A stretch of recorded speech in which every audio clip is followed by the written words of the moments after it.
Përshëndetje miq të RTS Korça, mirë se keni ardhur në një tjetër episod të emisionit Çfarë duhet të dini, transmetuar në ekranin e RTS Korça dhe valët e Radio Korça. Së bashku me mua sot në studio është sërish Riza Hashimi, specialist i përfitimeve pranë Drejtorisë Rajonale të Sigurimeve Shoqërore Korçë. Mirë se erdhe Riza. Mirë se u gjeta Eftiola dhe faleminderit. Ne do të vazhdojmë edhe sot në emisionin Çfarë duhet të dini, të trajtojmë tema të ndryshme në fushën e sigurimit shoqërore. Patjetër që po, sepse ky është edhe qëllimi i emisionit, herë qëndron ti me specialistë të ndryshëm, herë jemi së bashku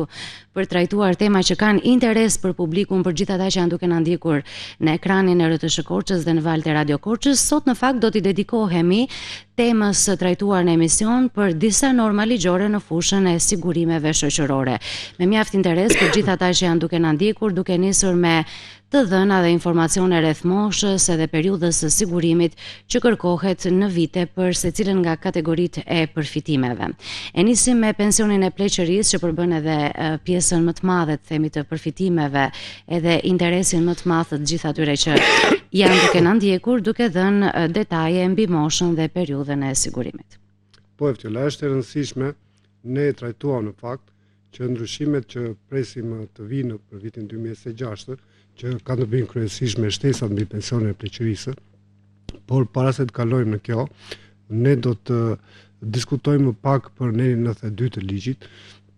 7703 datë 11/5/1993 për sigurimet shoqërore në Republikën e Shqipërisë. Pikërisht ky nen ndikon direkt në masën fillestare të pensionit, është shumë i rëndësishëm për gjithë pensionistët. Ka të bëjë jo vetëm me llogaritjen e masës fillestare të pensionit, por do të ndikojë më pas edhe në janar të vitit 2026 për shtesën mbi pension, që do të jemi në pritje në fakt të miratimit të akteve ligjore dhe ligjore, dhe më pas duke filluar nga janari vitit 2026 të gjithë pensionistët do të kenë një shtesë mbi pension,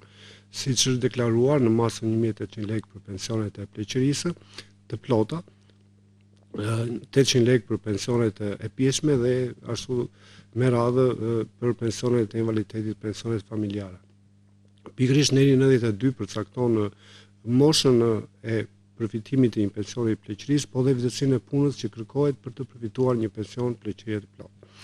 Unë do ta filloj në fakt në vitin 93.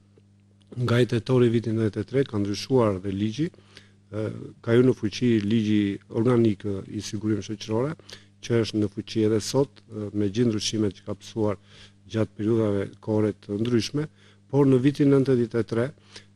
për burrat dhe për gruan ne kemi patur vjetësi pune të ndryshme që kërkohet dhe kategori të ndryshme dhe moshë të ndryshme. Në vitin 93 edhe para vitit 93 me dy ligje të veçanta të kohës, siç ishte ligji i vitit 1966 për pensionet pleqërisë dhe për pensionet shtetërore, apo i vitit të 1972 për pensionet e ish kooperative bujqësore, për anëtarët e ish kooperative bujqësore, dhe në 1 tetor të vitit 93, më pas nuk ndryshoi ndarja e kategorive. Për kategori të ndryshme kemi moshë të ndryshme dhe vite kontributive të ndryshme. Në vitin 93 kemi patur një moshë për pension për burrat 60 vjeç për kategorinë e tretë dhe 55 vjeç për gruan për gjithmonë për kategorinë e tretë. Flas për kategori të ndryshme sepse në atë periudhë ka patur 3 kategori në bazë të vështirësisë që ka patur profesioni apo puna që ka kryer një person i siguruar. Ndaheshin në 3 kategori, në punë të kategorisë të parë, ku hynin punë të vështira, shumë të vështira, siç janë po them minatorët në rënd tokë, në punë të kategorisë së dytë, që hynin punë të vështira, siç janë po them në Korçë punonjësit e filaturës apo mësuesit, edhe mësuesit për burrat, apo ish ushtarakët, dhe në punë të kategorisë së tretë ku hynin gjithë profesionet e tjera, të cilët kërkonin një moshë të caktuar dhe një vjetësi pune të caktuar. Në vitin 93 për burrat kërkoheshe 60 vjet mosha për pension dhe vjetësi pune 25, punë të kategorisë së tretë. Dhe për gruan kërkoheshe mosha 55 vjeç dhe gjithmonë për kategorinë e tretë dhe vjetësia në punë 20 vjet. Me ndryshimet që pësoi ligji në vitin 93, ligji për sigurinë shoqërore, kemi dhe rritje të moshës që kërkohet si për burrat dhe për gruan, po dhe të vjedhësisë në punë. Dhe nëse do të fillonim nga viti 2002, kemi ndryshim ku filloi të rritet mosha për pension, për burrin dhe për gruan, për të treja kategoritë në fakt, dhe për kategorinë e parë, dhe për kategorinë e dytë, dhe për kategorinë e tretë. Dhe në vitin 2002, nëse mosha për burrat ishte 60 vjeç, filloi të rritet çdo vit 6 muaj, derisa shkoi në vitin 2014 në moshën 65 vjeç për burrat. Edhe për gruan, nga mosha 55 vjeç filloi të rritej mosha për pension dhe në vitin 2014 kemi një moshë për pension për gruan 60 vjeç. Gjithmonë flas për punë të lehta për kategorinë e tretë. Filloi të rritet dhe vjedhësia në punë, nga 25 vjet që kërkoi në vitin 93 për burra dhe 20 vjet për gruan, filloi të rritet vjedhësia në punë dhe në vitin 2014 për të përfituar një pension pleqërie të plotë, kërkoheshin 35 vjet vjedhësi pune, si për grua dhe për burrin. E përsërisë që deri në 30 dhjetor të vitit 2014, sepse në ndryshimet që pësoi ligji në fund të vitit 2014, që hyri në fuqi me 1 janar të vitit 2015, kemi dhe aty një ndryshim të moshës për pension dhe të vjedhësisë në punë që kërkohet për të përfituar një pension pleqërie të plotë. Dhe pikërisht duke filluar nga 1 janar i vitit 2015, filloi të rritej vjedhësia në punë nga 35 vjet çdo vit 4 muaj, derisa të shkojë në 40 vjet vjedhësi në punë dhe mosha për pension ka filluar të rritej për gruan çdo vit nga 2 muaj dhe për burrat do të fillojë në vitin 2033 të rritet çdo vit nga 1 muaj, derisa të shkojmë në vitin 2056 67 vjet si për burrin dhe për gruan. Dhe gjithmonë këtu po flasim për kategorinë e tretë, se në fakt duke filluar nga viti 93, siç e shpjegova, kishim 3 kategori, por me ndryshimet që pësoi ligji në vitin 2002, duke rritur edhe vjedhësinë e punës edhe moshën, janë eliminuar kategoritë e para dhe të dyta, për shkak se vjedhësia në punë për këto kategori është rritur më shumë dhe mosha dhe është barazuar në vitin 2014 kemi të njëjtën moshë për pension dhe të njëjtën vjedhësi pune në pension. Por kategoritë që deri dje trajtoheshin me ligj të veçantë sipas 82, me vjedhësi pune më të vogël, me moshë më të ulët, tashmë janë rregulluar me ligje të veçanta, siç janë po them ligji për minatorët në tokë, ligji 150 i vitit 2014 apo ligji 29 i vitit 2019, siç është ligji 10142 që ka të bëjë me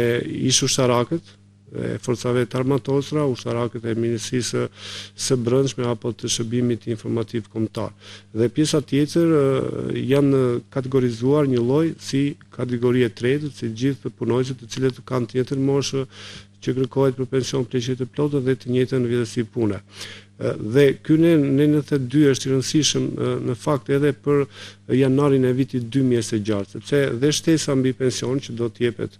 në vitin 2026 dhe kështu në vazhdim deri në vitin 2030, duke dyfishuar çdo vit shtesën mbi pension, do të ketë pikërisht të bëjë me 92. Nëse në vitin 2014 për gjithë pensionet e caktuara me datën e së drejtë në vitin 2014 kërkoheshe 35 vjet vjedhësi pune dhe gjithë personat sigruar të cilët kanë patur 35 vjet vjedhësi pune normalisht do të përfitojnë një shtesë 1800 lekë, sepse konsiderohen si pensione të plota pleqërie. Por edhe në vitin 2025 kërkoheshe dhe kërkohet 38 vjet e 8 muaj për burrin dhe për gruan, apo mosha 65 për burrin dhe 61 vjet e 10 muaj për gruan, dhe gjithë ata persona të cilët sot përfitojnë një pension ka patur një datë lidhje së drejtë pas janarit të vitit 2025, normalisht do të përfitojnë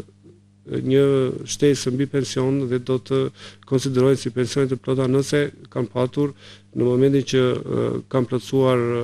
moshë për pension në vitin 2025 38 vjet e 8 muaj. Nëse do të kalojmë jemi në prag të vitit 2026,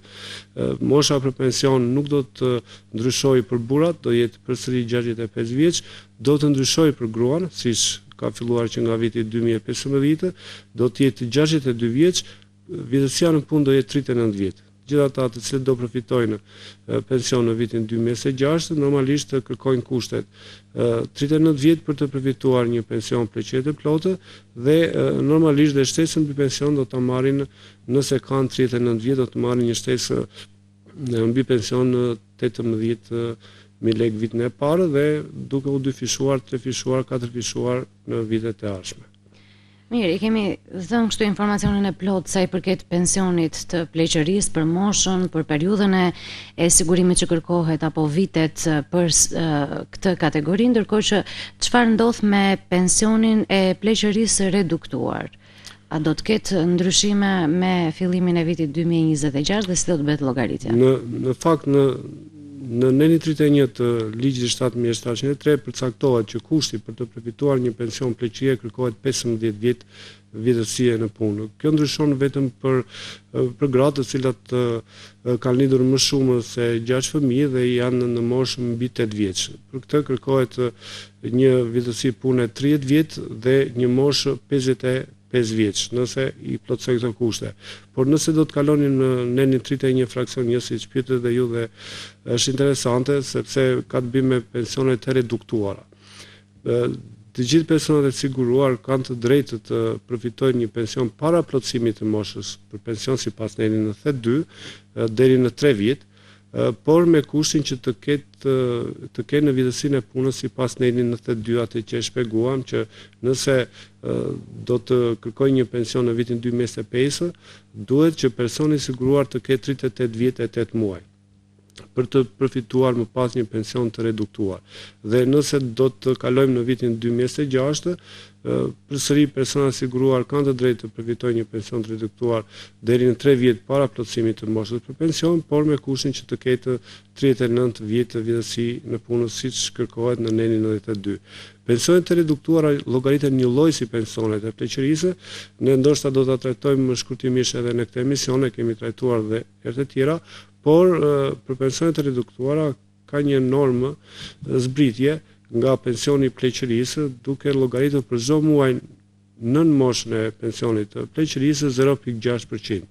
Nëse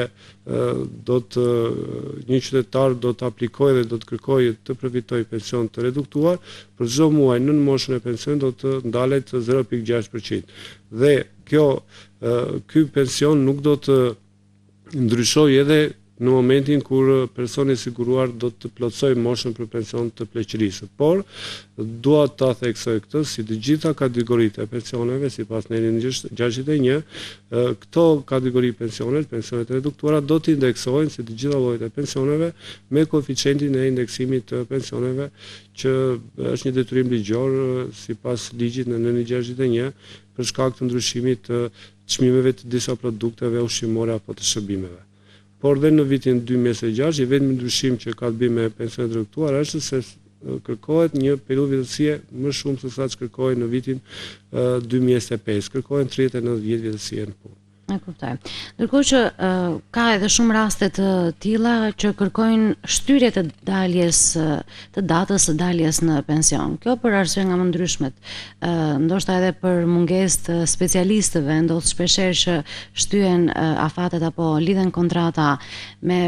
profesionistë të ndryshëm për të vijuar të jenë aktiv në vendin e tyre të punës dhe çfarë ndodh me shtesat që përfitojnë këta persona. Të gjithë personat e siguruar të cilët kanë plotësuar moshën për pension, kanë plotësuar dhe vitet kontributive që kërkohen sipas nenin 92, vazhdojnë të paguajnë kontribute, janë të punësuar, mund të jenë të vetë punësuar në sektorin privat, ata kanë të drejtë që të shtyjnë daljen në pension, pikërisht sepse janë të punësuar, paguajnë kontribute për sigurime shoqërore, nuk tërheqin këste mujore të pensionit dhe në momentin që ndërpresin marrëdhëniet financiare dhe kërkojnë të përfitojnë pension, përveç pensionit të pleqërisë do marrin edhe një shtesë mbi pension, që në fakt është pjesë e pensionit dhe indeksohen një lloj si të gjitha llojet e pensioneve, kjo shtesë mbi pension, dhe ata do të përfitojnë një 0.5% për çdo muaj që shtyjnë daljen e moshës për pension. 0.5% për të gjitha muajt që ata nuk do të treqin kësaj mujore të pensionit dhe ndërkohë do të vazhdojnë të paguajnë kontribute për sigurimin shoqëror. Por e rëndësishme është ta themi që pikërisht të shtesë mbi pension, sipas nenin 33, e përfitojnë pikërisht ata persona të cilët e kanë plotësuar më herët kushtin e nenin 92 të vjetësisë në punë. Nëse jemi në vitin 2025, që të përfitosh 0.5% në muaj për çdo muaj mbi moshën e pensionit, duhet të kesh 38 vjet e 8 muaj dhe më shumë. Nëse nuk e ka plotësuar një person i siguruar 38 vjet e 8 muaj, nuk tërheq kësaj mujore të pensionit dhe ndërkohë vazhdon të paguajë kontribute për sigurimin shoqëror, kjo vjetësi pune njihet si vjetësi pune për efekt të llogaritjes së masës fillestare të pensionit, por nuk mund të përfitosh shtesën 0.5% në muaj për çdo muaj mbi moshën e pensionit. E drejtë. Ndërkohë që çfarë ndodh për të ardhurat shtesë që merren për kujdesje? Çfarë është kjo kategori? Në fakt, në nenin 35 dhe 36 përcaktohen kushtet e përfitimit të pensionit të invaliditetit, të pensionit të invaliditetit të plotë, të pensionit të invaliditetit të reduktuar dhe të pensionit të invaliditetit të pjetshëm.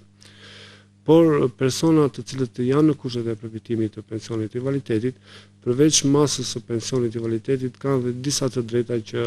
e përfitojnë sipas ligjit, sipas nenit 38 ose 39. Në nenin 38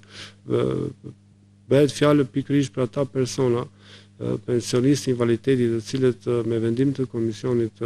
mjekësor të caktimit të aftësisë për punë kanë nevojë të vazhdueshme për përkujdesje. Nëse vendimi i komisionit mjekësor të caktimit të aftësisë për punë vendos që personi invalid, personi siguruar ka nevojë për një kujdesje të vazhdueshme që ne në fakt dikur dhe me ligjin e vitit 66 po dhe me ligjin 7703 kemi konsideruar si pensioni i invaliditetit të grupit të parë këta persona, ata do të përfitojnë dhe një shtesë mbi pensionin e invaliditetit, e cila është 15% e bazës së vlerësuar neta. Pasi llogaritet baza e vlerësuar neta, sipas nenit 59 që ne kemi thënë ndoshta edhe sot do ta përsërisim, 15% kësaj baze të vlerësuar neto do të përfitojë shtesë një person i cili është në kushtet e kategorisë së parë ose në kushtet që ka nevojë të vazhdueshme për kujdesje dhe kuptohet që kjo merret me vendim të komisionit mjekësor të caktimit të aftësisë për punë. Meqense jemi këtu, sepse her pas here ne kemi thënë kemi kontakt vazhdueshëm me qytetarët, me ata që na ndjekin, na vijnë pyetje të shumta në rrjetet tona sociale, por qoftë edhe në rrjetet personale. Një pyetje që mua më ka ardhur nga një qytetare e Korçës, sa i përket kësaj kategorie, duke qenë se ka patur statusin e kujdestares, çfarë mase pensioni përfiton a njihen, si vite vjetërsie pune, pra e shpjegojmë pak këtë kategori, nisur nga një pyetje që mua më ka ardhur nga një qytetare. Është vërtet një pyetje që duhet ta sqarojnë qytetarët. Normalisht unë e shpjegova çfarë ndodh me personat e invaliditetit të cilët kanë nevojë për kujdesje të vazhdueshme. Por disa kategori të këtyre personave, siç janë po them paraplegjikët, tetraplegjikët,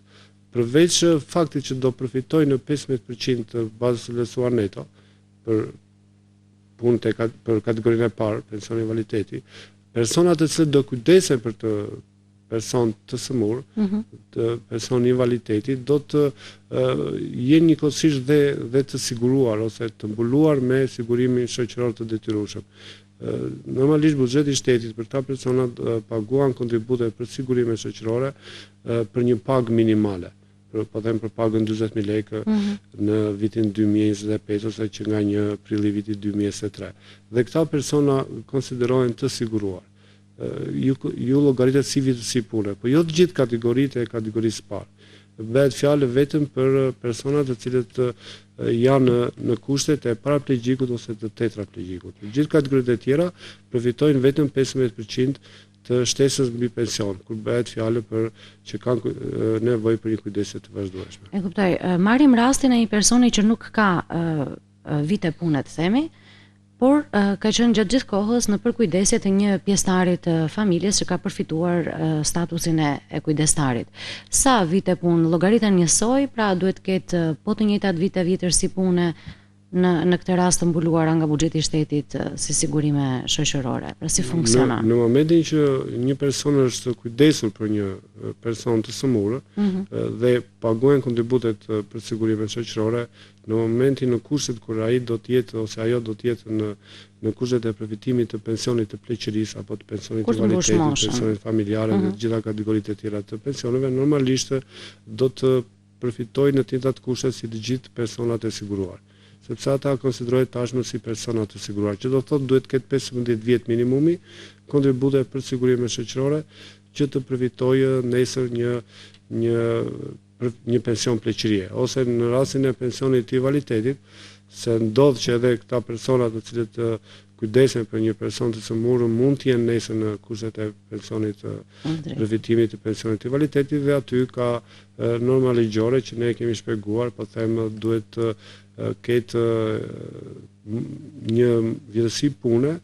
mosha minus 20 e indeksuar kjo me 34, ose në 35 i të njëjtit ligj që duhet në 50 e fundit të ketë të paktën në një vit ose 12 muaj sigurim shoqëror. Por meqense jemi e ftjolla në fakt, dhe kjo është e rëndësishme në nenin 31, që ka të bëjë pikërisht me kushtin e përfitimit të një pensioni pleqërie, që duhen 15 vjetësi në punë. Ne tashmë kemi marrëveshje me shumë shtete të Evropës dhe të botës në fushën e sigurimeve shoqërore. Dhe të gjithë ata personat të cilët kanë punuar dhe jetuar jashtë Republikës së Shqipërisë dhe kanë paguar kontribute në shtetin ku ata punojnë dhe jetojnë, dhe këtu në Shqipëri nuk plotësojnë 15 vjetësie në punë, por duke mbledhur dhe vjetësinë e punës që kanë në vendet respektive me të cilat kemi marrëveshje, siç është po them me Italinë në fund, po kemi me marrëveshje me shumë shtete të Evropës dhe të botës. Lajmin e madh për marrëveshjen me Greqinë. Dhe ndoshta dhe shumë shpejt do të kemi një marrëveshje në fushën e sigurimit shoqërore edhe me Greqinë. Nisur nga fakti që ka shumë emigrantë shqiptar, aq më tepër nga zona e Korçës. Në zonën e Korçës, po dhe me Italinë, ne kemi filluar në fakt të saktojmë edhe pensionet të lidhura ngushtë me marrëveshjen me Italinë. Në Tiranë normalisht caktojnë pensione vetëm në drejtorinë e Tiranës dhe për personat të siguruar të cilët kanë punuar dhe jetuar, kanë paguar kontribute me shtete të ndryshme të botës. Në rajonin e Korçës caktojnë vetëm pensione në marrëveshje me Italinë, për shkak të numrit të madh të emigrantëve që ka në Itali, por gjithsesi nëse kushti i 15 vjetëve plotësohet midis periudhave të vjetësisë në punë që ka në Shqipëri, me periudhat e vjetësisë që ka jashtë Shqipërisë gjithmonë në ato shtete që ne kemi marrëveshje, normalisht ai e ka plotësuar kushtin e nenin 31, ka 15 vjet vjetësie në punë dhe do të caktohet një pension edhe në Shqipëri, por edhe në shtetin ku ai jeton dhe punon dhe ka paguar kontribute për sigurimet shoqërore. Kjo është e veçanta dhe po them ajo favorizimi që ju bëhet pikërisht tyre personave të cilët nuk kanë vite kontributive të mjaftueshme për të përfituar një pension pleqërie në Shqipëri. Kanë qenë lajme shumë të mira këto në fakt dhe presim, siç e tham edhe pak më parë, që të arrihet një marrëveshje edhe me Greqinë, nisur nga fakti që kemi numër të madh emigrantë shqiptar, po edhe nga zona e Korçës, sepse ka qenë një problematik e madhe, të themi. Një pjesë e mirë e emigrantëve shqiptar nuk plotësonin dot vitet e vjetërsisë në punë as në Shqipëri, as në vendin ku jetonin dhe punonin, dhe kishin një pikpyetje të madhe se çfarë do të ndodhte me ta, nuk mund të ishin përfitues të asnjë lloj përfitimi nga të dyja vendet, pavarësisht se kishin vite pune, por nuk plotësonin në asnjëri nga vendet, sipas legjislacionit përkatës, një mas përfitimi që sigurisht është e domosdoshme për moshën e tretë, duke qenë se kanë dhënë kontributet e tyre në vitet e mëparshme. Mirë, ndalemi pak tek pjesa e tërheqjes së kësteve të përfitimit. Një tjetër nen që duhet shpjeguar për ditur edhe detajet se si funksionon. Në fakt është e rëndësishme neni 57 i ligjit numër 7.703 që ka të bëjë me tërheqjen e kësteve mujore të pensionit. Ligji përcakton, neni 57, që këstet mujore të pensionit nuk tërhiqen në asnjë kohë kur personi është i punësuar, është i vetë punësuar, përveç se rasteve kur vetë ligji i përjashton. Po them një person I cili përfiton një pension në invaliditetit të grupit të 4 ose person në invaliditetit të pjeshëm, ka të drejtë të jetë I punësuar, të jetë I punësuar dhe njëkohësisht të tretë këste mujore të pensionit. Apo një person I cili ka plotësuar moshën për pension pleqërie, por njëkohësisht është I punësuar ose I vetëpunësuar vetëm në sektorin privat, lejohet të përfitojë pension pleqërie dhe ndërkohë të vazhdojë aktivitetin e tij privat, si I vetëpunësuar apo dhe I punësuar në një subjekt privat. Për gjitha kategoritë e tjera, Neni 57 përcakton që ndalohet tërheqja e kësteve mujore të pensionit. Po them, nuk mund të përfitosh tërheqjen e kësteve mujore të pensionit në rast se je I punësuar, ke plotësuar moshën për pension pleqërie, por je I punësuar në ndërmarrje dhe institucione shtetërore. Nuk të mund të përfitosh pensione invaliditeti nëse je punësuar ose I vetë punësuar. Nuk mund të përfitosh pensione familjare nëse je I punësuar ose I vetë punësuar. Dhe vetmi ndryshim, siç e shpjegova, që ke të drejtë të përfitosh pension, kësaj mure pensioni është vetëm në rastet e pensionit invaliditetit të pjeshëm dhe në rastet e pensionit të pleqërisë, por që je I punësuar vetëm sektorin privat, I punësuar ose I vetë punësuar. Por në një 57 ka të bëjë dhe po them me pensionet e parakohshme të ish ushtarakëve. Pensionet e ish ushtarakëve, pensionet e parakohshme, të cilët kanë të drejtë të përfitojnë burrat po them në moshën 47 vjeç, gruaja në moshën 42 vjeç dhe që të ketë burri 12 vjet të vitësi në punë si ushtarak dhe 12 vjet gruaja, kanë të drejtë të përfitojnë një pension të parakohshëm deri në plotësimin e moshës për pension të pleqërisë, por duke llogaritur me 1.5% të bazës së vlerësuar dhe nëse kjo bazë e vlerësuar ose kjo masë fillestare e pensionit është më ulët se një pension bazë, normalisht atë pensioni nuk mund të caktohet më ulët se një pension bazë, gjithmonë për pensionet e parakohshme të ushtarakëve dhe përveç shtesave të tjera që merren nga këta pensionistë sipas vendimeve të ndryshme të Këshillit të Ministrave ndërvite. Por në momentin që këta ish ushtarakë punësohen në sektorin privat, por edhe në sektorin shtetëror, normalisht ata nuk e humbasin të drejtën për të përfituar një pension të parakohshëm, por në rastin kur punësohen ose punësohen ata do marrin vetëm një pension bazë, sipas ligjit, sepse edhe kontributet që paguajnë Ministritë përkatëse në këtë rast paguajnë për një pagë minimale. Dhe pikërisht këtë Neni 57 duhet ta dinë qytetarët sepse ndodhen në penalizime të ndryshme pasi ndërkohë kanë tërhequr këstin mujor të pensionit dhe janë të punësuar, janë të vetëpunësuar dhe nuk e deklarojnë ose nuk aplikojnë për mbyllje pensioni kur të paraqesin dhe dokumentacionin e fillimit të marrëdhënieve të punës. Dhe pikërisht më pas pasi tashmë strukturat e sigurisë shoqërore kanë të drejtën për të verifikuar pikërisht nga sistemi informatik I pagesës së kontributeve, pikërisht personat e punësuar apo të vetë punësuar rezultojnë që janë punësuar ndërkohë tërheqin këto të mujore të pensionit dhe fillojnë penalizimet sipas ligjit, duke filluar nga 20 ose 50% të masës së pensionit. Që të mos ndodhen këto kushte, të gjithë personat që përfitojnë një pension të parakohshëm si ish ushtarakë, në momentin që punësohen ose vetë punësohen, duhet të deklarojnë në strukturat e shoqërore që janë të punësuar ose të vetë punësuar, ata do përfitojnë një pension bazë, por nuk mund të përfitojnë më parë shtesa mbi pension. Gjithashtu dhe personat të cilët punësohen, pensionistët gjithmonë punësohen në sektorin shtetëror, janë të detyruar që të aplikojnë për mbylljen e pensionit të përkohshëm dhe të më pas kur të ndërpresin marrëdhëniet financiare me punësimin përsëri të riaplikojnë për të vazhduar të tërheqin kësaj mujore të pensionit. Dhe pikërisht për këtë periudhë që ata nuk do të tërheqin kësaj mujore të pensionit, ndërkohë që janë të punësuar në sektorin shtetëror do përfitojnë në 0.5% siç e shpjeguaj në muaj për çdo muaj mbi që janë në marrëdhënie pune gjithmonë në sektorin shtetëror. Sigurisht rasti rastit nuk I ngjan sepse e dim shumë mirë që themi sistemi i përfitimeve ndryshon nga një person në tjetri për shkak të lëvizjeve që mund të kenë gjatë jetës së tyre, gjatë punës në institucione të ndryshme, duke kapur kështu ligje të ndryshme dhe më pas përpunohen të gjitha të dhënat për të nxjerrë masën e përfitimit. Ne do të vazhdojmë të flasim, po mjafton që japim informacion bazë për kategoritë e ndryshme të përfitimeve. Ndërkohë që do të ndalemi tani për një hapësirë të shkurtër publicitare dhe rikthehemi sërish në studio në emisionin Çfarë duhet të dini.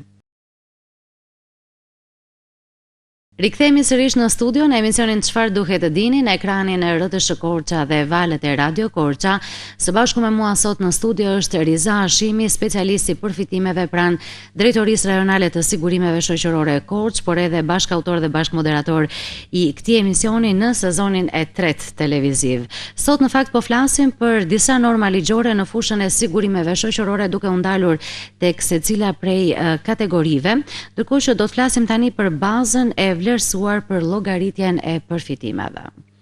Një pjesë e mirë e masës së pensionit, e kemi shpjeguar që masa e pensionit pleqërisë apo dhe kategorive të tjera të pensionit, pensioni invaliditeti, pensioni familjar përmbet nga dy pjesë. Pjesa e parë ka të bëjë pikërisht atë pensionin bazë, indeksohet me koeficientin që rezulton nga raporti i vitet kontributive që ka një person i siguruar me vitet që kërkohet sipas tetit 92. Ndërsa pjesa tjetër e pensionit që ka të bëjë me bazën e vlerësuar është shumë e rëndësishme në masën fillestare të pensionit, pikërisht sepse baza e vlerësuar ka të bëjë me jo vetëm me vitet kontributive që ka një person i siguruar, por edhe me pagan mbi të cilën ai ka paguar kontribute gjatë gjithë historikut të vetë të punësimit. Normalisht ligji përcakton që deri në fund të vitit 93 merren për llogaritjen e bazës së vlerësuar, merren pikërisht pagat referuese sipas vendimit të Këshillit të Ministrave, sipas pozicionit të punës që ka patur personi i siguruar. Por e kemi trajtuar në fakt dhe në emisionet e kaluara efektin e ligjit 7 të vitit 2025, pikërisht sepse ligji 7 përcakton të gjitha ata persona të siguruar që kanë qenë me banim në qytet do të kenë një pagë referuese jo sipas profesionit që ata kanë patur sipas vendimit të Këshillit të Ministrave, por një pagë referuese si specialist të mesëm, 3288 lekë, dhe nëse personat siguruar kanë punuar në punë të vështira me një pagë referuese më të lartë, normalisht nuk do penalizohen, por do të merret paga mbi siç përcakton vendimi i Këshillit të Ministrave. Nëse do jetë më ulët se sa 3288, do të merret 3288. Dhe pas 1 janarit të vitit 1994, deri në fund të historikut të punës për një person të siguruar do të merren pikërisht paga mbi të cilët janë paguar kontributet për sigurime shoqërore. Dhe të gjitha këto paga edhe para 1 janarit të vitit 1994, po edhe pas 1 janarit të vitit 1994, do të indeksohen me koeficientin e indeksimit të pagave për efekt të masës fillestare të pensionit që bëjnë pikërisht aktualizimin e pagave nga viti përkatës, viti korrent në vitin po them 2025 dhe kështu do të vazhdojë edhe më pas sepse koeficienti i indeksimit të pagave ndryshon çdo vit, që ka të bëjë pikërisht me raportin e pagës mesatare të vitit 2025, vitit korrent, me pagën mesatare të viteve të kaluara, duke filluar që nga 1 janari vitit 1994. Dhe pikërisht kjo bën atë aktualizimin. Nëse në vitin 94, për marrë një shembull të thjeshtë, kemi patur një pagë minimale 2560 lekë dhe personi i siguruar ka paguar kontribute për një pagë minimale 2560 lekë me koeficientin e indeksimit të pagave, normalisht kjo pagë 2560 lekë e kalon pagën 40000 lekë që është paga minimale sot. Pikërisht këto koeficient bën atë aktualizimin e pagave mbi të cilët janë paguar kontributet. Dhe kjo mesatare aritmetike e ponderuar përbën bazën e vlerësuar për llogaritjen e pjesës së dytë të masës së pensionit, duke indeksuar, baza vlerësuar indeksohet me sa vite kontributive ka një person i siguruar. Dhe kuptohet në të dyja pjesët e llogaritjes së masës fillestare të pensionit, si në rastin e parë dhe në rastin e dytë, sa më vite sa më shumë vite kontributive që të ketë një person i siguruar, aq më lartë është dhe masa fillestare e pensionit. Në një 59 në fakt duhet të them edhe diçka tjetër që ka të bëjë me pensionet e validitetit. Pensionet e validitetit llogariten një lloj siç llogaritet edhe pensioni i pleqërisë, por në një 59 përcakton një ndryshim në favor të pensioneve të invaliditetit, sepse pensionet e validitetit të plota nuk mund të jenë më të ulta se 75% e pagës neto minimale. Nëse sot në vitin 2025 kemi një pagë minimale 40.000 lekë, pensionet e validitetit të plota gjithmonë nuk mund të caktohen më të ulta se 75% e pagës neto të pagës 40.000 lekë. Dhe duke filluar nga janari vitit 2026, do kemi një ndryshim në pagën minimale, nga 40.000 lekë do shkojë në 50.000 lekë.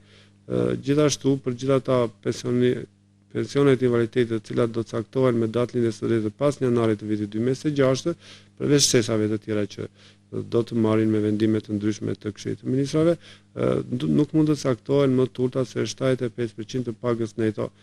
minimale. Ky është një ndryshim që përcaktohet në nenin 59 për pensionet e invaliditetit. Në fakt e fjolla në një 59 përcakton edhe ka një normë ligjore që është në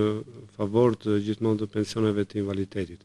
Nëse një pensionist i invaliditetit, për shkak që nga më të ndryshmet e ndërpret përfitimit e pensionit të invaliditetit, po them ose nuk është paraqitur në Komisionin e Trajtimit të Aftësisë në Punë, nuk ka pranuar të kryejë analizat apo ekzaminime të ndryshme që përcakton këmbcapi, ose është deklaruar pa grup, që do thotë është aftësuar për punë, dhe pas një periudhe kohe të caktuar është përsëri në kushtet e përfitimit të pensionit të invaliditetit ose është i pa për punë. Dhe normalisht ka një datë fillimi i invaliditetit të ri, ka një mënyrë tjetër llogaritje të pensionit të invaliditetit, dhe nëse ky pension i invaliditetit është më i ulët në rastin e dytë se sa pensioni fillestar i invaliditetit, që ka përfituar pensionisti e indeksuar kjo gjithmonë me koeficientin e indeksimit të pensioneve, atëherë në një 59 përcakton që pensioni i invaliditetit nuk mund të jetë asnjëherë më i ulët se masa fillestare e tij. Kuptohet e indeksuar kjo me koeficientin e indeksimit të masës fillestare të pensionit, që është një detyrim ligjor që i përvitshëm që bëhet nga Këshilli i Ministrave. E kuptoj. Ndërkohë, çfarë ndodh me ata persona që nuk kanë pagë, të themi, ose që nuk kanë një vërtetim page? Përfitimet si llogariten? Mbi pagën minimale apo ka ndonjë mënyrë tjetër llogaritje? Në fakt është përcaktuar dhe kjo në ligj. Normalisht ka persona të siguruar që e vërtetojnë që kanë qenë të punësuar, kryesisht këto në sektorin shtetëror, në ndërmarrje shtetërore apo institucione buxhetore. Vërtetohet nëpërmjet regjistrave themeltar, nëpërmjet llogarimeve 28, nëpërmjet librezave të punës, por strukturat e sigurisë shoqërore për shkak të ndryshimeve të viteve të kaluara nuk e vërtetojnë dot pagën, mbi të cilat janë paguar kontributet për sigurimet shoqërore, duke filluar po them pas një janarit të vitit 94. Dhe kuptohet që ne një gjashtë përcakton që në këtë rast meqense nuk vërtetohet paga mbi të cilin janë paguar kontributet, nuk mund të penalizohet personi i siguruar përderisa një gjithësi pune, por paga mbi të për të llogaritur, po them, bazën e vlerësuar, në këtë rast do të llogaritet me pagë minimale. Megjithatë, edhe këtu janë ndërmarrë disa hapa ligjore dhe në fakt kjo është bërë për të favorizuar pikërisht ata persona të siguruar, institucione të ndryshme buxhetore, në bazë të vendimeve të Këshillit të Ministrave për çdo vit, duke filluar nga 1 janari vitit 94, përcaktojnë pagat referuese. Meqense nuk vërtetojnë pagat sepse nuk administrohen listë pagesa nga strukturat e sigurisë shoqërore, por edhe nga institucionet përkatëse, atëherë në këtë rast ka shumë institucione që përcaktojnë pagën referuese. Për sektor të ndryshëm apo pozicione të ndryshme, sepse pagat në institucionet buxhetore normalisht janë përcaktuar me vendim të Këshillit të Ministrave. Dhe nuk ndryshon një pagë që mund të, nëse do kishim listë pagesa, nëse do kishim borderon me pagën referuese që përcaktohet kjo nga institucionet buxhetore. Dhe unë këtu në fakt dua të falenderoj se jo të gjitha institucionet buxhetore na janë përgjigjur për të bërë të mundur llogaritjen e bazës vlerësuar jo tashme me pagë minimale, po me pagë referuese, për të bërë të mundur dhe një llogaritje të bazës vlerësuar më korrekte në favor të personit të siguruar, po ka institucione siç është Qendra e Personelit Rekrutimit, po them, që përgjigjet në kohë reale për pagat referuese për çdo pozicion pune, sipas pozicionit të punës që ka patur ushtaraku, po dhe për gradën ushtarak që ka patur gjithmonë ushtaraku, na është përgjigjur në fakt edhe Drejtoria Rajonale Arsimore, pikërisht për pagat referuese të mësuesve të atyre shkollave për të cilat ne nuk kemi listë, sepse deri dje listë deri diku nga viti 2004 administroheshin nga njësitë vendore apo nga qendrat ekonomike të arsimit, nuk administroheshin as nga Drejtoria Arsimore dhe as nga strukturat e shoqërore. Pas vitit 2004 me vendim të veçantë të Këshillit të Ministrave filluan që strukturat e shoqërore të grumbullonin lispagesat, grumbullonin dhe çdo dokumentacion tjetër që kishte të bënte me evidencinë e punës apo me pagat për personat e punësuar, dhe pikërisht një pjesë e këtyre dokumentave, një pjesë mirë e lispagesave nuk janë dorëzuar dhe nuk administrohen tashmë në strukturat e sigurisë shoqërore, edhe për shkak ndoshta siç kemi rastin e njësisë vendore bulgares që ka të bëjë me vitin 97, kur është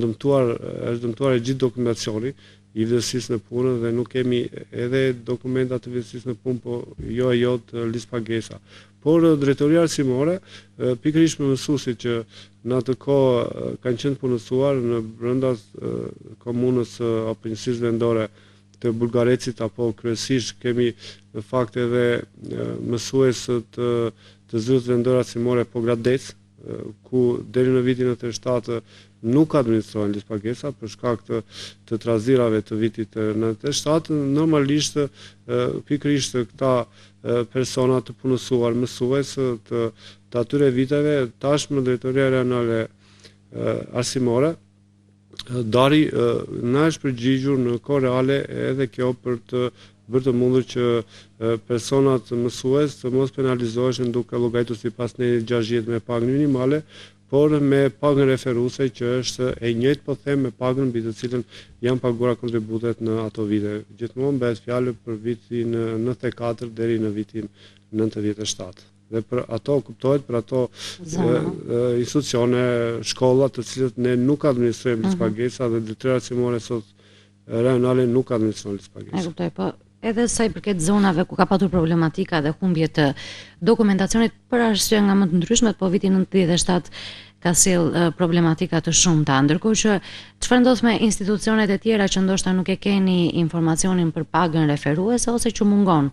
për arsye nga më të ndryshmet, bëhet llogaritje në bazë të pagës minimale. Ne 60 e përcakton, domethënë kur nuk vërtetohen pagat, përcaktohen me pagë minimale. Ndërkohë, çfarë mund të themi për indeksimin e përfitimeve? E prekëm pak në disa prej kategorive, po çfarë mund të themi konkretisht për këtë gjë? Fatikisht kemi indeksimin e fundit të 1 tetorit të vitit 2025 në masën 2.5%. Indeksimi i pensioneve është i përvitshëm dhe është i rregulluar me ligj. Ka të bëjë pikërisht me ndryshimin e çmimeve të disa produkteve ushqimore dhe shërbimeve të përcaktuara këto me vendim të Këshillit të Ministrave. Që do të thotë që çdo person, çdo pensionist do të indeksohet, masa e pensionit do të indeksohen pikërisht me koeficientin e indeksimit të pensioneve të përcaktuara me vendim të Këshillit të Ministrave. Çdo vit ky është një detyrim ligjor, është i përvitshëm, dikur është bërë nga Koriku në prill, në tetor. Kuptohet që kjo do të vazhdojë edhe në vitin 2026, pavarësisht se do kemi shtesa mbi pension që nga janari vitit 2026, por kjo nuk do të prek, po them, normën ligjore që ka të bëjë me indeksimin e pensioneve në bazë të rritjes së çmimeve. Kjo bën të mundur që pikërisht rritja e çmimeve të kompensohet, po them, me këtë koeficientin e indeksimit të pensioneve. Fatikisht janë ndërmarrë shumë reforma këto periudhën e fundit nga Këshilli i Ministrave pikërisht për rritjen e masës së pensionit. Ishte ligji 7, ishte koeficienti i indeksimit të pagave, koeficienti i indeksimit të masës së saj të pensionit, po dhe shtesa mbi pension të cilat do të fillojnë të të jepen që nga janari vitit 2006, ndoshta në emisionin tjetër do të kemi dhe vendimin e Këshillit të Ministrave për bonusin, sepse në fund viti është bërë traditë tashme që të kemi një bonus për pensionistët dhe pikërisht edhe këto norma ligjore që ne po i trajtojmë sot ndikon edhe në masën e bonusit të fund vitit, sepse të paktën nga përvoja e viteve të fundit ka patur një fashë në masën e bonusit, deri dje ka qenë në 20.000 lekë, ka qenë ajo, po them, tavani i përfitimit të bonusit më të lartë ose më të ulët. Ne kemi patur dhe përvoja ku në vitet të caktuara kemi patur më shumë se sa një bonus, por gjithsesi ndoshta në fund të nëntorit do të kemi një vendim të Këshillit të Ministrave e cila do të përcaktojë edhe masën e bonusit për çdo kategori pensionistësh. Presim të dalë një lajm, të themi, pavarësisht se është duke u përfolur, sepse siç e the edhe ti është bërë tashmë traditë që në fund vit pensionistët marrin një bonus për festat, kështu që të shpresojmë që do të jetë në një masë të kënaqshme për gjithë pensionistët. Nëse ndalemi tek e drejta për përfitim, çfarë mund të themi ndonjë ndryshim sa i përket të gjitha këtyre kategorive? E drejta, është çdo person ka të drejtë të përfitojë kur plotëson kushtet për përfitim, por ka shumë raste të cilët një person ka të drejta dhe i lindet drejta për të përfituar më shumë se sa një lloj pensioni. Po them, ka të drejtë të përfitojë pensioni i invaliditetit sepse është në kushtet e pensionit të invaliditetit, por ka njëkohësisht ka plotësuar moshën për pension pleqërie dhe ka të drejtë të përfitojë dhe pension pleqërie. Normalisht ligji përcakton që çdo person nuk mund të përfitojë nga ligji më shumë se sa një lloj pensioni, por ka të drejtë të zgjedhë njërin prej tyre dhe pikërisht ta ndryshojë përfitimin deri në 3 herë. Nëse një pension, një lloj pensioni është më favorizues për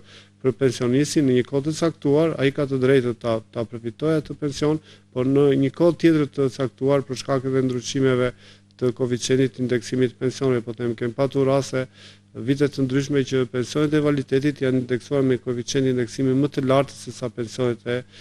pleqërisë, po them në vitin 2009 apo 2010. Dhe personat e siguruar të cilët kanë qenë në kushtet e përfitimit më shumë se një lloj pensioni, kanë qenë në kushtet e përfitimit dhe të pensionit të invaliditetit dhe të pensionit familjar, normalisht në momentin që konstatojnë që persona që një përfitim është më i favorizuar se sa një tjetër, ata kanë drejtë ta ndryshojnë dhe kjo mund të ndodhë deri në 3 herë, nuk ndodh më shumë se sa 3 herë. Gjithashtu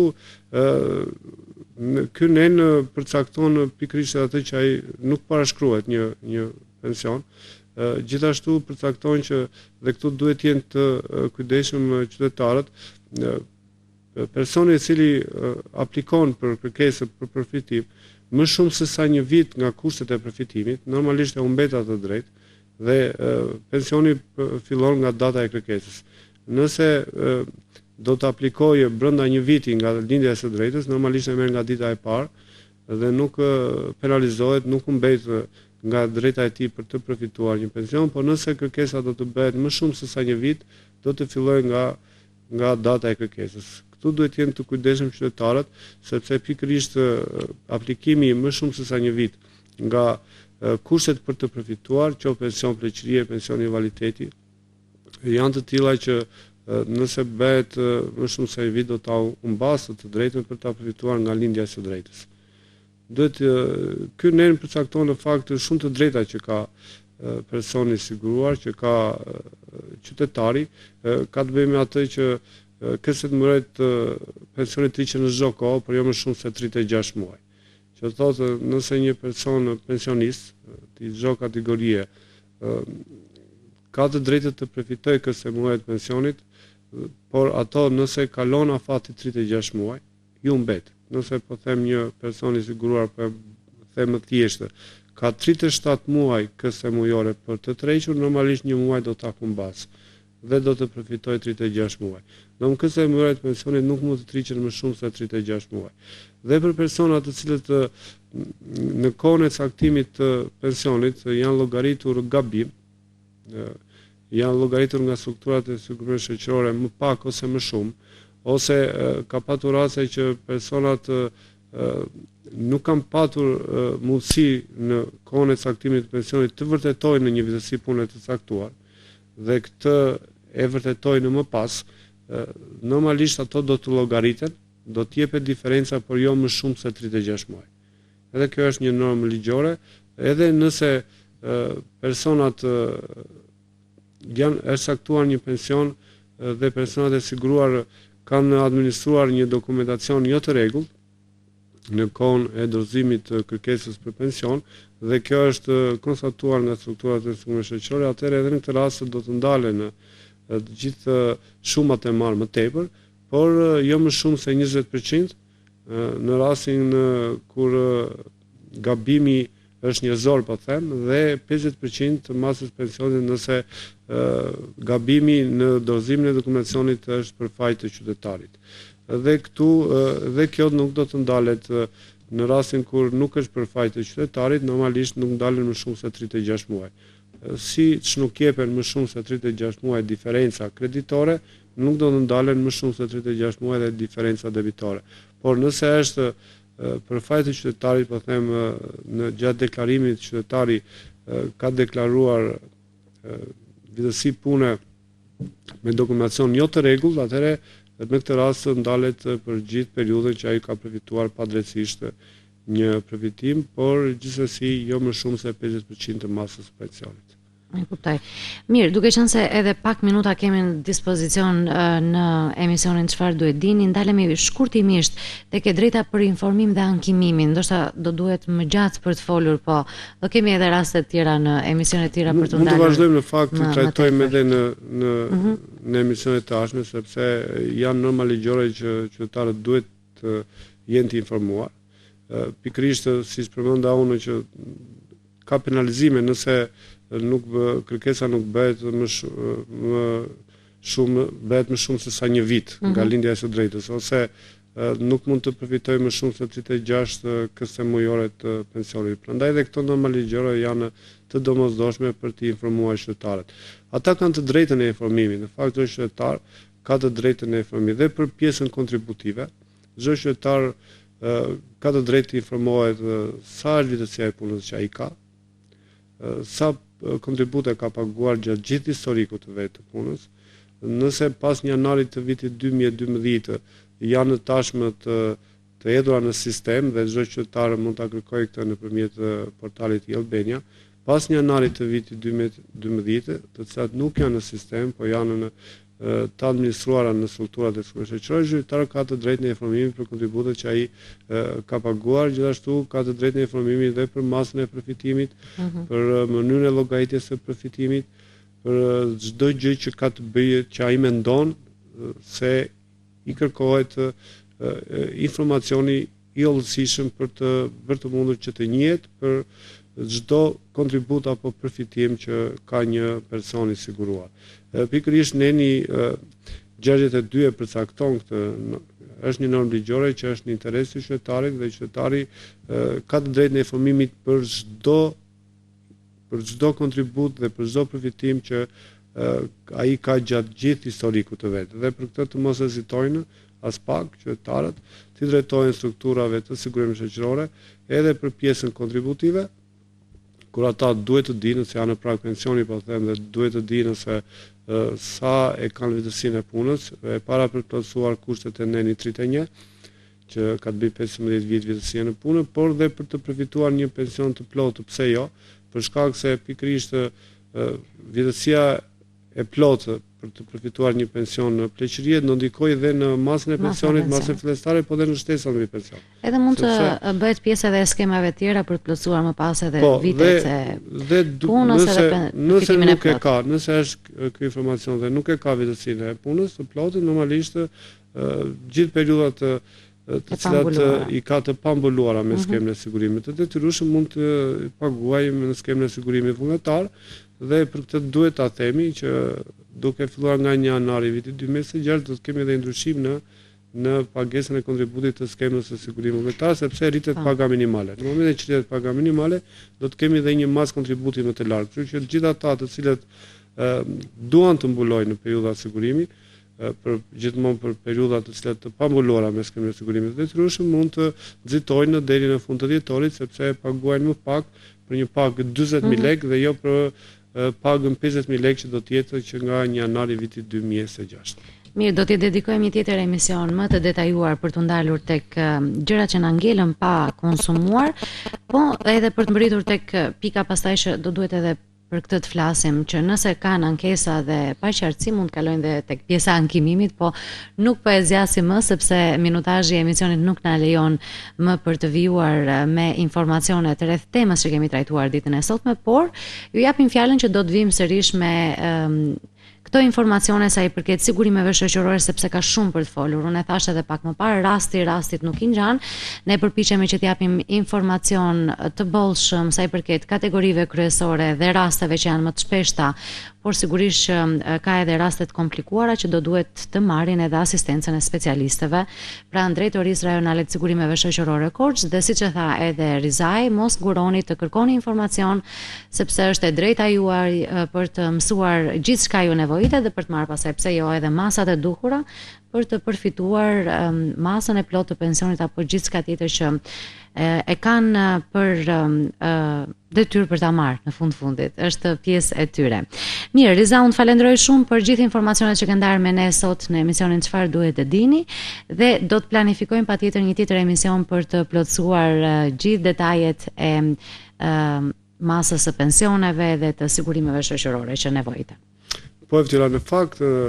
e kemi thënë që deri në fund të vitit do të jemi pikërisht në këto tema për shkak të ndryshimeve që ka pësuar dhe do të pësojë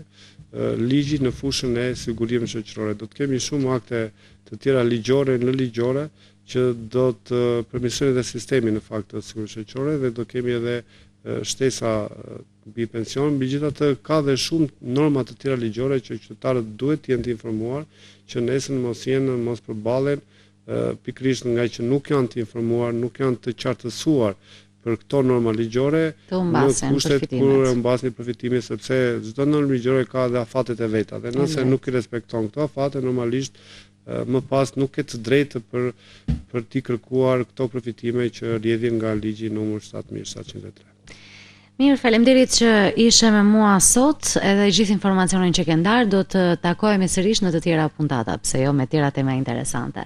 Faleminderit edhe të gjithëve ju që na keni ndjekur në emisionin e sotëm, bashkë do takohemi të martën e ardhshme. Vazhdoni të na ndiqni jo vetëm përmes ekranit të RTS Korça dhe valve të Radio Korça, por edhe në kanalin ton zyrtar në YouTube nëse keni humbur këtë episod, apo edhe në rrjetet sociale dhe të na shkruani e të na sugjeroni për tema apo pyetje që dëshironi të merrni përgjigje. Bashkë jemi të martën e ardhshme.